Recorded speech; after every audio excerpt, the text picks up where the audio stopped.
It's really the idea of leadership and change and the intersection of the two. I went through a career that spanned a period of time when the U.S. military changed. I also went through a period that was tumultuous for U.S. history, and so we underwent a number of pressures and strains and evolutions. And then I, as a person, went through the natural growth of an individual who happened to hit a number of periods in which I got access to leadership that guided me, and I also had opportunities. And so I really think it's how a leader evolves under that sort of unique condition.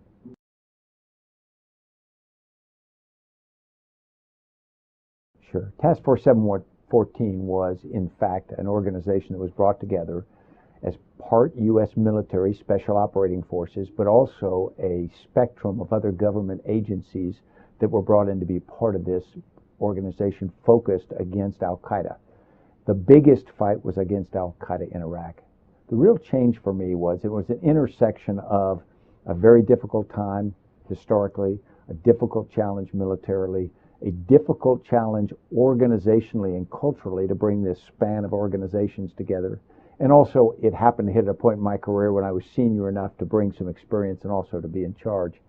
The thing that was so different about it was trying to bring all these different organizations with their equities and cultures and personalities together, focus them on a common problem, and achieve what we felt, or we described as shared consciousness and understanding of what we were doing, and shared purpose, a common sense of what winning was.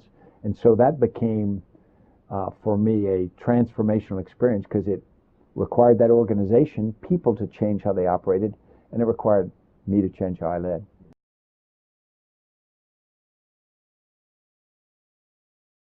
In a traditional environment where you say it's directive in nature, a commander or a leader of any organization can direct people to do things, that's really not a good description of how truly effective organizations work. Even in the military where you say a leader can direct or coerce someone to do something, that's not very powerful in combat where they are more scared of physical harm from the enemy than they are of coercion you can do. Therefore, you actually lead them, you motivate them, and you evoke from them responses and dedication to the cause and to act above and beyond what might be desired. So I think the desire is to take an organization and give it a sense of purpose, give individuals a sense of meaningful contribution, and from that you get great demonstrated loyalty and effectiveness. I think that we talk about sometimes a leader as an iconic figure who directs a culture change or an organizational change because they are so wise and they are so visionary. And that was not my role at all. In fact, what I found is in those places like Joint Special Operations Command where we had to change how we operated, what I really was a facilitator. I created an environment which both pushed for and encouraged, celebrated and rewarded adaptability and change. I was willing to decentralize, give authority and responsibility to people at various levels so they could execute it. And then as that began to work, of course, that became self-reinforcing. The more it worked for what we were trying to do, the more comfortable as a leader I became in doing that. There's some risk involved, but the payoff is much greater.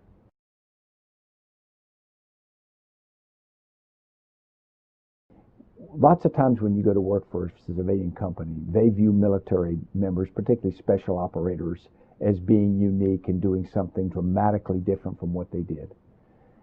But in fact, what I found is the two worlds are much more similar than different. I describe as tongue-in-cheek, I say when you're in a closed military meeting, invariably someone will rap the table and say, if we were a business, we'd go bankrupt. No good business would operate like we would. And yet when I go into civilian companies, what I find is they look around the table and someone raps the table and says the military would never do this. In fact, they're people. And there are people trying to make difficult decisions with embedded cultures in their organization. So the differences are actually very small. And so what I found is what you're at the end of the day trying to do is get people with a sense of shared focus and consciousness on what they're trying to do, try to evoke from them commitment to that, and have them understand as clearly as possible what the the organization's efforts are.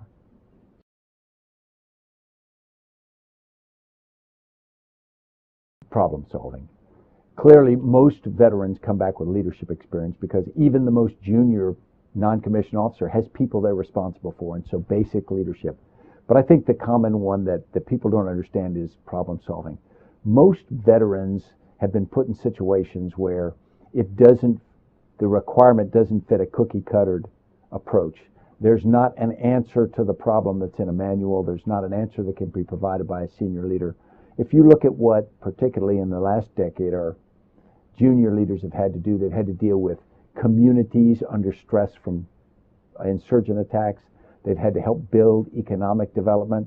They've had to help women get rights. They've had to dig irrigation ditch. They've done all of these things in the context of also fighting, at times, a very difficult kinetic fight. That means even at the fairly junior level, we've got people who have dealt with knotty, unexpected, constantly changing problems, and they've dealt with them effectively. And so I think they bring this confidence and this unconscious competence to any business or task that they take on.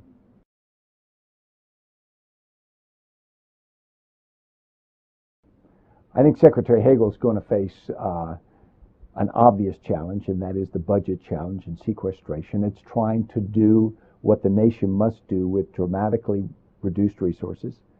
As resources in the Department of Defense get constrained, historically that brings out political pressures within Congress, within the services, as people fight for programs or requirements that they feel strongly about. That's one.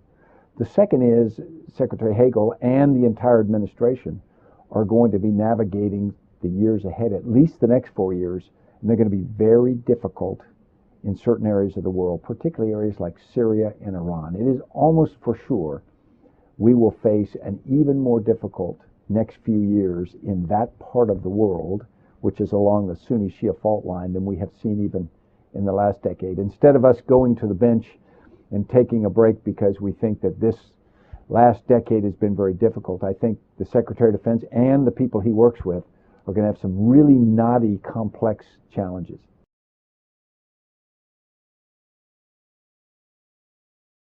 I think that the future military is going to be under tighter budgets, period.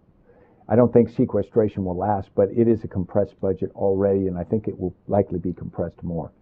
I think that what will happen is we'll run into this tension. There will be a desire to build and have enough of certain things, aircraft carriers, fighter wings, bomber wings, that sort of thing, to mitigate threats, risks that come from potential competitors. But yet there's going to be a requirement to change, as you say, to be more mobile, more information-based, more adaptable. The big challenge in the military budget is that people are so expensive. If you go back to a World War II draft army model, very few soldiers were married. The health costs, the pay costs were very, very modest. We went to a very professional military, and it's been wonderfully effective, but it's also very, very expensive. And the cost of military pay and allowances and health care alone will just be dramatically hard to constrain unless you cut the size of the force.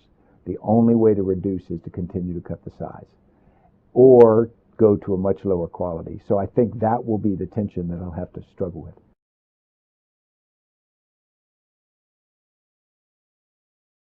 The McChrystal Group is a leadership solutions firm, and what we do is we work with non-defense companies that are trying to improve the way they operate, and not in the sense of an efficiency expert, but in terms of making the organization communicate effectively, develop leaders effectively, do decision-making processes as effectively as they can, and really deal with what is a very fast-moving competitive environment for almost every organization now. In McChrystal Group, we use a model called cross-lead, and really it's based upon some very basic leadership traits and techniques that have been almost common through time, but it also has much more sense of using transparency, pumping information very, very aggressively, doing decision-making in a process that's more inclusive than many organizations. And in fact, you're enabled by technology to do this in ways that was very difficult before. To bring a lot of people together before just wasn't as practical as it can be now. everything from video teleconferences to phones and whatnot. So you can do it. And so what we do is we recommend a balance where you're passing information much more aggressively, being more inclusive in developing that shared consciousness, and then decentralizing authority to execute, because people closest to the problem typically know best. And we find that by developing people, we help leaders develop to do that system. We help companies change processes so they can implement that system. And then we help them understand the greater context to understand how they're going to use that system to be effective.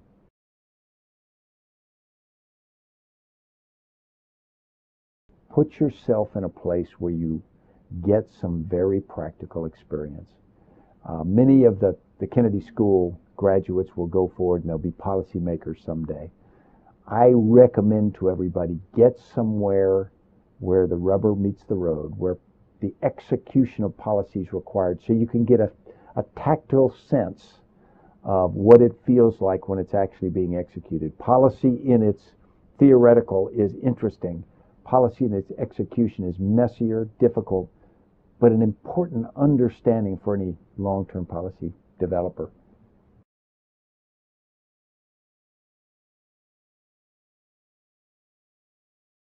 Unique condition.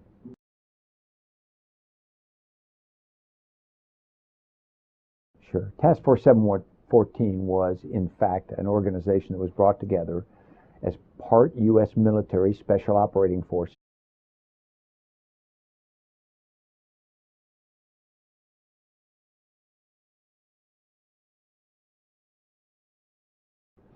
It's really the idea of leadership and change and the intersection of the two. As a person went through the natural growth of an individual who happened to hit a number of periods in which I got access to leadership that guided me, and I also had opportunities.